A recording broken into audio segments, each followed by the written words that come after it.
My name is Jerusha Duford, and I'm grateful to have an opportunity to join you tonight. Thank you to everyone who joined this call to discuss a pivotal point in our country's future. You know, I was thinking this morning that if you told me 10 years ago that I would be taking an active role in politics, I'd have laughed. But then I had to stop and realize this is so much more than politics. My role began in 2016 when a man bragged about assaulting women. Various leaders of my faith then propped up this man as a poster boy for godly manhood and leadership.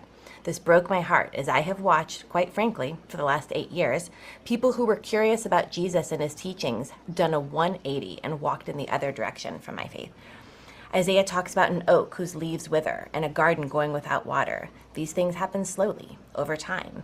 First, people professing the Lord made excuses for the lack of kindness, then for the name-calling. Soon it was making excuses for assault. Then it became making excuses for January 6th and now making excuses for convicted assault and 34 felonies.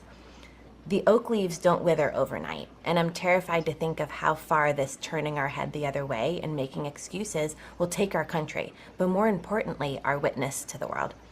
One of my grandfather's favorite verses was Micah 6:8. What an incredible reminder of what the Lord requires of us: to do justly, to love mercy, and to walk humbly. I've always stated that my president doesn't have to be a Christian, but I am and will be watching for my faith leaders support actions that reflect mercy, justice, and humility, and for my faith leaders to rebuke actions that are the antithesis of that. Voting Kamala for me is so much greater than policies. It's a vote against another 4 years of faith leaders justifying the actions of a man who destroys the message Jesus came to spread, and that is why I get involved in politics. I'm a therapist, and I try to leave my clients with what I call committed action steps. And the following are the ones I'd love for you to take with me. First, pray. Pray for the faith leaders in our country to take a stand for justice, mercy, and humility. Second, pledge.